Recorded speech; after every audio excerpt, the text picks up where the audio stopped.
अस्सलाम वालेकुम एवरीवन। अच्छा, तो हम लोग का चैप्टर नंबर 6 फ्लूइड स्टैटिक्स चल रहा था, जिसमें हमने क्वेश्चन नंबर 1 से लेके 5 तक न्यूमेरिकल प्रॉब्लम सॉल्व किए थे। और उसी में मैंने आपको numerical number I guess 8 solve करने के लिए दिया था। ठीक है, मैंने बता दिया था कि वो वाला जो न्यूमेरिकल है वो सिमिलर है क्वेश्चन नंबर 5 के। ठीक है, तो अब हम लोग क्वेश्चन नंबर 6 की तरफ मूव ऑन करेंगे और अपने इस चैप्टर को कंप्लीट करने की तरफ जाएंगे। ठीक है, अच्छा देखो क्वेश्चन नंबर 6 में क्या लिखा है। A canal log gate is 20 meter width and 10 meter deep। अच्छा, अब देखो ये कैनाल लॉग गेट क्या होता है कि देखो हमारे पास कैनाल लॉग गेट क्या होता है, वो एक गेट टाइप सा होता है जिसमें कहते हैं ना बिल्कुल वाटर को रोक के रखा हुआ होता है। ठीक है, ये इसके अंदर वाटर है, ये इसके अंदर वाटर है, ये एक काइंड ऑफ गेट होता है। ठीक है, जो वाटर को अपने अंदर रोक के रखता है। जब ये गेट ओपन होता है तो इससे पानी फ्लो हो जाता है। सही है, अब ये गेट है मेरे पास, इस क्या नाम है, कैनाल लॉग गेट है। इसकी जो विड्थ बताई हुई है, इन लोगों ने बोला हुआ है कि इसकी विड्थ जो है वो 20 मीटर है। ठीक है, अच्छा, और ये 10 मीटर डीप है, 10 मीटर ये डीप है। इसकी डेप्थ क्या गिवन है, डेप्थ इसकी गिवन है 10 मीटर। ठीक है, अच्छा अभी बोल रहे हैं calculate the thrust acting on it assuming that a water in the canal is in level up with the top of the gate. और डेंसिटी गिवन है पानी की 1000 किलोग्राम पर मीटर क्यूब। ठीक है, अच्छा हमें निकालना क्या है, एफ़ निकालना है, थ्रस्ट निकालना है, थ्रस्ट। ठीक है, ये हमें कैलकुलेट करना। अच्छा, और देखो ये डेप्थ क्या गिवन है, मुझे 10 मीटर गिवन है। अभी जो डेप्थ है ना, डेप्थ ये इसकी हाइट के ही बराबर है, यानी कि जितनी इसकी डेप्थ है, जितना ये डीप है, उतनी उसकी हाइट है। ठीक है, अच्छा अब देखो इसके अंदर फार्मूला क्या यूज़ होगा। हमने थ्रस्ट का फार्मूला पढ़ा था रॉ जी इंटू वी। ठीक है, अब यहाँ पे क्या होगा, ये रॉ जी इंटू वी है। वी क्या था, volume of the solid immerse, density into acceleration due to gravity. ठीक है, अब यहाँ पे एक फैक्टर और आएगा, यहाँ पे इसको डिवाइड बाय 2 करके लिख रहे होंगे। ठीक है, देखो क्या किया, रॉ जी वी और डिवाइड बाय 2। क्यों, क्योंकि फोर्स दोनों तरफ लग रही है ना, एक इधर भी और एक इधर भी। सही है, अच्छा अब फोर्स कैसे निकालेंगे भाई, देखो यहाँ पे पानी तो मैंने रख दिया, पानी की density, acceleration due to gravity. अच्छा वॉल्यूम, देखो वॉल्यूम क्या होता है, वॉल्यूम होता क्या है, मीटर क्यूब, यानी कि metre square multiply by metre. यानी कि यहाँ पे हम लोग क्या लिख सकते हैं, एरिया इंटू हाइट। अच्छा यहाँ से देख लो, रॉ जी और वॉल्यूम क्या होता है मेरे पास, एरिया इंटू हाइट। ठीक है, और ये 2 एज इट इज़ आ गया। ठीक है, अब यहाँ पे देखो F इज़ इक्वल्स टू 1000। ठीक है, मल्टीप्लाई बाय 9.8। एरिया क्या है मेरे पास, एरिया कैसे आएगा, with into height 20 multiply by height 10। ठीक है, और यहाँ पे एच भी है। ठीक है, हाइट देखो वॉल्यूम क्या होता है, एरिया इंटू हाइट है ना, और एरिया खुद कैसे आएगा, विद इंटू हाइट से, है ना भाई। अब यहाँ पे क्या है मेरे पास, हाइट क्या है मेरे पास, हाइट ये रही 10। ठीक है, डिवाइड बाय 2 पूरा फैक्टर कैलकुलेटर में डाल के सॉल्व कर लीजिए, आपके पास थ्रस्ट आ जाएगा। आंसर आ गया इसका 9.8 एक्सपोनेंट 6 न्यूटन। ठीक है, अब क्वेश्चन नंबर 7 की तरफ मूव करते हैं भाई। अब देखो क्वेश्चन नंबर 7 में मुझसे वो क्या बात बोल रहा है कि एक टैंक है मेरे पास। ठीक है, जो 4 मीटर लॉन्ग है, 4 मीटर लॉन्ग है, यानी कि उसकी जो लेंथ है वो मुझे 4 मीटर गिवन है। ठीक है, अब अच्छा बोल रहा है कि 3 मीटर विथ है, उसकी विथ 3 मीटर है ना, और बोल कह रहा है 2 मीटर डीप है, 2 मीटर डीप है, यानी कि उसकी डेप्थ गिवन है। डेप्थ क्या है, उसकी हाइट ही है ऑब्वियसली। ठीक है, वो क्या है, 2 मीटर है, क्या है 2 मीटर। ठीक है, अच्छा अब बोला हुआ टैंक के अंदर क्या भर दिया गया है, पैराफिन भर दिया गया है, जिसकी डेंसिटी गिवन है।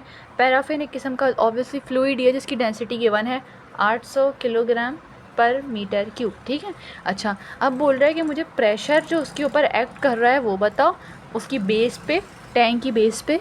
ठीक है, और what is the thrust on the base, act करने वाला थ्रस्ट भी बताओ। अच्छा सिंपल कैसे निकाला जाएगा भाई, पहले मुझे क्या चाहिए, प्रेशर चाहिए। सही है भाई, प्रेशर का फॉर्मूला क्या पढ़ा था हमने, प्रेशर बराबर होता है रॉ जी इंटू एच के। ठीक है, रॉ की वैल्यू मेरे पास क्या है 800। ठीक है, जी एक्सेलरेशन ड्यू टू ग्रेविटी है, हाइट क्या है मेरे पास इसकी 2 मीटर है। कैलकुलेटर में डाल के सॉल्व कर लें, आंसर आ जाएगा मेरे पास 15680 पास्कल। ठीक है, अच्छा अब थ्रस्ट कैसे निकालेंगे भाई, प्रेशर का फॉर्मूला मुझे पता है, perpendicular force per unit area, है ना।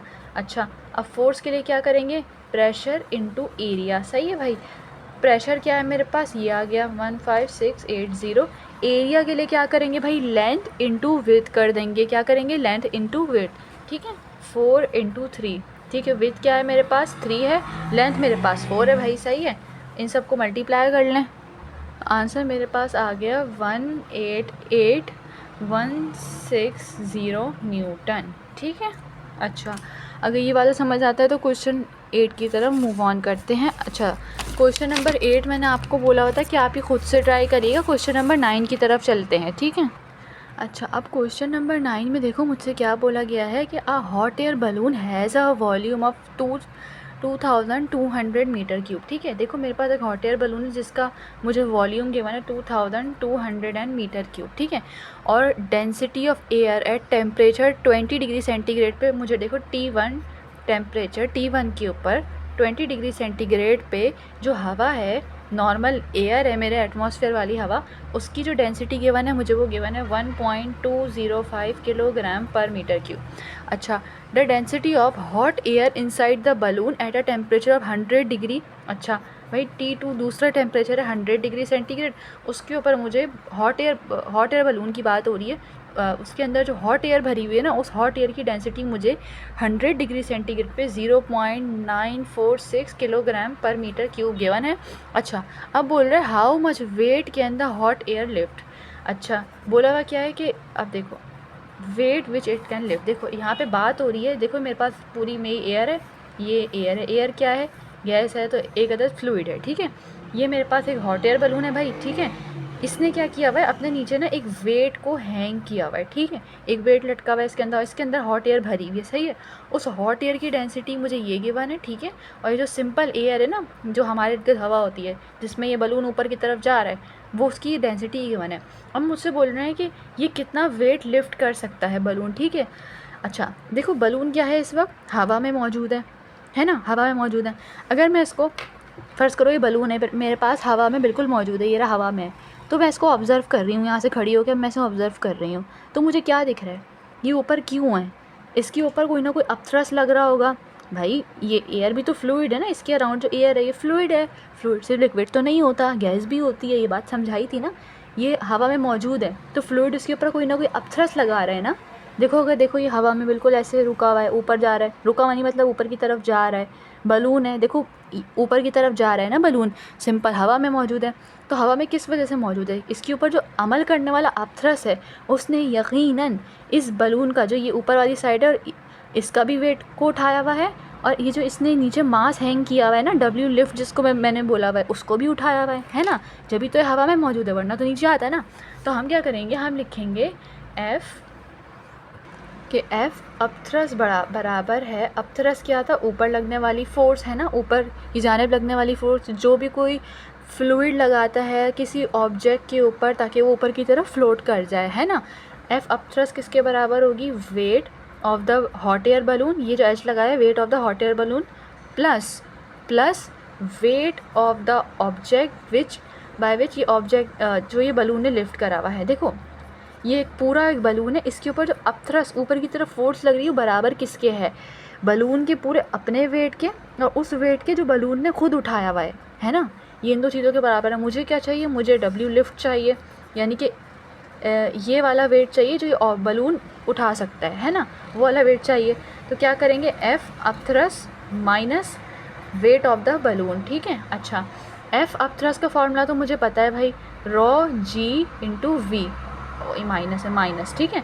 वेट किसके बराबर होता है, mg के बराबर होता है भाई, ρ1g × V, simple as it is लिखा। मास की वैल्यू ऐसे आएगी मेरे पास। अच्छा, डेंसिटी का फॉर्मूला हमें पता है ना, क्या होता है, मास पर यूनिट वॉल्यूम, है ना भाई, मास पर यूनिट वॉल्यूम। तो मास किसके बराबर होगा, ρ × V के, है ना।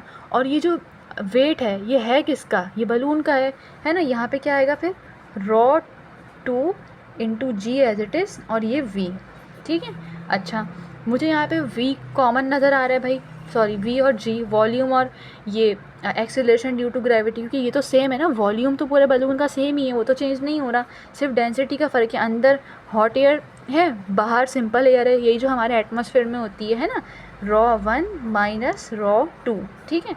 वॉल्यूम क्या गिवन है 2200 मल्टीप्लाई बाई 9.8। रॉ 1 क्या गिवन है, सिंपल हवा की डेंसिटी क्या है मेरे पास 1.205, माइनस कर दीजिए ये वाली डेंसिटी 0.946, कैलकुलेट करें तो आंसर आ रहा है 5584.04 न्यूटन। यानी कि मेरे पास ये वो वेट आया है, ये वाला वेट आया है, ये इस ऑब्जेक्ट का वेट आया है जो ये बलून ऊपर की तरफ लिफ्ट कर रहा होगा। ठीक है, एक दफ़ा और देख लो, मुझसे क्या बोला गया था, वो वेट निकाल के बताओ जो ये बलून ऊपर लिफ्ट करेगा। मुझे पता है बलून ऊपर की तरफ हवा में मौजूद है, फ्लूइड में मौजूद है। फ्लूइड क्या है, कोई गैस भी हो सकती है, कोई लिक्विड भी हो सकता है, पहले ही अच्छे से बात साबित की थी भाई। ठीक है, अब मैं देख रही हूँ बलून, देखो ऊपर बिल्कुल, ये हटाओ, ऊपर हवा में बिल्कुल रुका हुआ है। ठीक है, मतलब रुका हुआ है, ऊपर की तरफ जा रहा है, ऊपर की तरफ जा रहा है, मतलब कोई ना कोई इसके ऊपर अपथ्रस्ट लग रहा है। अपथ्रस्ट जो इसके ऊपर लग रहा है वो किसके बराबर है, बलून के अपने वेट के, और बलून ने जो नीचे एक वेट हैंग किया हुआ है ना उसके बराबर है, जब तो भैया ये ऊपर की तरफ जा रहा है ना। ठीक है, ये रहा, ये बलून का अपना वेट, हॉट एयर बलून का अपना weight, volume weight which hot air balloon is lifting, ये वो है डब्ल्यू लिफ्ट, ये वाला वेट है भैया। सही है, ठीक है बेटा, ठीक है। हमने क्या निकालना था, वेट, वो वाला वेट जो ये बलून लिफ्ट करेगा। ठीक है, आई होप ये वाला न्यूमेरिकल समझ आ गया होगा।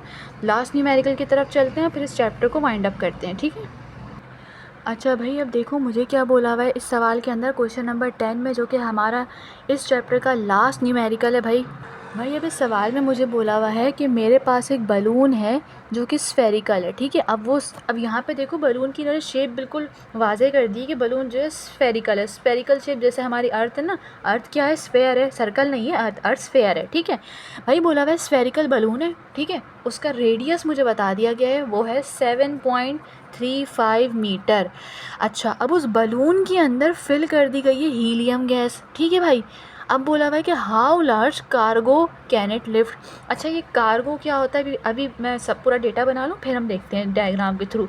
Assuming that the skin and the structure of the balloon have a mass of 930 kg। ठीक है, अच्छा, neglect the buoyant force F on the cargo volume itself. अच्छा देखो, इसके अंदर मुझे क्या बोला हुआ है कि मेरे पास एक बलून है, ये ना मेरे पास बलून। ठीक है, इसने क्या हैंग किया हुआ है, कार्गो को हैंग किया हुआ है। ठीक है, ये रहा कार्गो। अब ये कार्गो क्या होता है, कार्गो को मैं एक्सप्लेन ऐसे कर सकती हूँ, मतलब वैसे तो गूगल पे देख लीजिएगा अगर ज़्यादा ही शौक हो रहा।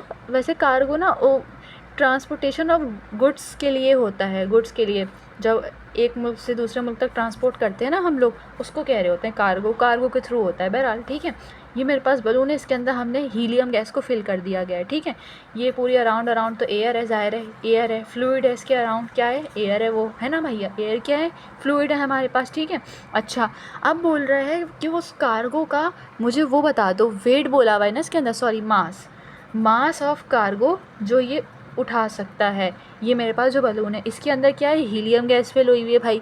ठीक है, अब जो इन्होंने यहाँ पे एक चीज़ बोली हुई है ना कि structure and skin, assuming the skin and structure of balloon. अभी जो स्किन और स्ट्रक्चर होता है, ये बलून की जो आप जब बलून को बुलाते हैं, मतलब जो बड़े वाले बलून होते हैं ना, जो ये हॉट एयर बलून वगैरह होते हैं, किसी कपड़े के बनते हैं, वो जो कपड़ा है ना पूरा, उसको इन्होंने स्ट्रक्चर एंड स्किन बोला हुआ है। तो स्ट्रक्चर और स्किन का मास 930 kg यहाँ पे गिवन है आपको। ठीक है भाई, अच्छा, उसको मास ऑफ बलून कह देते हैं हम, मास ऑफ बलून कह दो भाई। अच्छा, अब देखो ये क्या है, ये भी पिछले वाले की तरह है कि भाई ये हवा में मौजूद है। ठीक है, अब जब ये हवा में मौजूद है, इसके ऊपर अपथ्रस्ट एक्ट कर रहा है, जो अपथ्रस्ट एक्ट कर रहा है वो किसके बराबर है, एफ अपथ्रस्ट बराबर है किसके वेट के, एक तो कार्गो का वेट। भाई देखो ये जो मेरा बलून है ये ऊपर की तरफ है, इसने क्या किया हुआ है, एक कार्गो को भी अपने साथ साथ हैंग किया हुआ है ना, है ना। तो जो अपथ्रस्ट ऊपर इसको क्यों लेके जा रहा होगा, कैसे लेके जा रहा होगा, कार्गो के वेट को भी तो हैंग करा हुआ है ना, जब भी ऊपर की तरफ जा रहा है, वेट ऑफ द कार्गो के, है ना, अपथ्रस्ट लग रहा है ऊपर की तरफ लग रहा है ना अपथ्रस्ट, तो किस किस के बराबर है अपथ्रस्ट, कार्गो के वेट के ही बराबर है, बलून के वेट के भी बराबर है, और किसके वेट के बराबर है, हीलियम गैस इसके अंदर जो फिल है उसका भी तो वेट लेंगे ना भाई। भले हीलियम गैस है, हीलियम का भी तो कोई ना कोई वेट होगा ना भाई, हीलियम गैस का, है ना भाई। अब देखो हमें क्या निकालना है, मास ऑफ कार्गन। कैसे निकालेंगे देखो अभी भाई। अच्छा, अपथ्रस्ट का फॉर्मूला किसके बराबर होता है, रॉ क्या है यहाँ पे, एयर की डेंसिटी है ना भाई, एयर की डेंसिटी G × V। ठीक है, कार्गो का मास किसके बराबर होगा भाई, सॉरी वेट किसके बराबर होगा, एम जी, एम कार्गो, ठीक है, into g, plus weight of balloon किसके बराबर है, मास, और ये जी। हीलियम का देखो भाई ये भी ऐसे एम एच ई इंटू जी, ठीक है भाई। अब यहाँ पे अच्छा यहाँ पे एक चीज़, जो हीलियम है, हीलियम गैस है, ठीक है, यहाँ पे मास की वैल्यू कैसे आएगी भाई, मुझे पता है कि डेंसिटी बराबर होती है मास पर यूनिट वॉल्यूम के। मास ऑफ हीलियम कैसे निकालेंगे, हीलियम की डेंसिटी को वॉल्यूम से मल्टीप्लाई कर देंगे, raw of helium multiply by volume, ठीक है। अच्छा यहाँ पे मैंने शायद लिखी नहीं क्या, डेंसिटी यहाँ पे हीलियम की गिवन है और वो ये गिवन है 0.179 किलोग्राम पर मीटर क्यूब, ठीक है बेटा। यहाँ पे अब देखो यहाँ पे क्या किया, अच्छा एयर की डेंसिटी v, g की वैल्यू कैंसिल होगी अभी, कैसे होगी देखो, g सब में कॉमन है, बाहर निकाला, mass of cargo as it is आया, कार्गो का मास, बलून का मास, ठीक है, बलून का मास क्या है मुझे गिवन है 930 गिवन है, प्लस हीलियम का मास कैसे निकाला मैंने, rho H E into V, बाकी जी जो था एक्सीलरेशन ड्यू टू ग्रेविटी वो तो सब में कॉमन है, निकाल के कैंसिल करा। अच्छा अब v क्या आएगा भाई, v कैसे निकालेंगे, v तो मुझे क्वेश्चन में नहीं गिवन ना, लेकिन मुझे पता है कि बलून की शेप को डिफ़ाइन कर दिया है, वो क्या है, स्फेयर है। किसी भी स्फेयर का जो वॉल्यूम होता है वो आपको पता होना चाहिए 4/3 पाई आर क्यूब के बराबर होता है। किसके बराबर होता है, 4/3 पाई आर क्यूब। ये एयर की density as it is 4/3 pi are cube, ठीक है। Mass of cargo as it is आया, plus mass of balloon as it is लिखा मैंने, ठीक है। अब यहाँ पे क्या है, रॉ हीलियम की एज इट इज़ वी की जगह 4/3 पाई आर क्यूब, ठीक है भाई। मुझे क्या चाहिए भाई, मुझे कार्गो का मास चाहिए, कार्गो के मास को इधर रखें, बाकी सबको उस साइड पे मूव करें, ठीक है। ये एयर की density 4/3 pi are cube as it is, minus यहाँ पे हीलियम की density 4/3 pi are cube, minus mass of balloon को भी इस साइड पे भेजें, is equals to mass of cargo. अब यहाँ से 4/3 पाई आर क्यूब को कॉमन आउट कर दें, क्योंकि ये तो एक कांस्टेंट वैल्यू है ना भाई। ये एयर की डेंसिटी माइनस हीलियम की density minus mass of balloon is equals to mass of cargo. Simple value डालें, आंसर निकालें 3.142। रेडियस क्या है मेरे पास, ये रहा 7.34 गिवन है, स्फीयर का रेडियस 7.35 का क्यूब, ठीक है।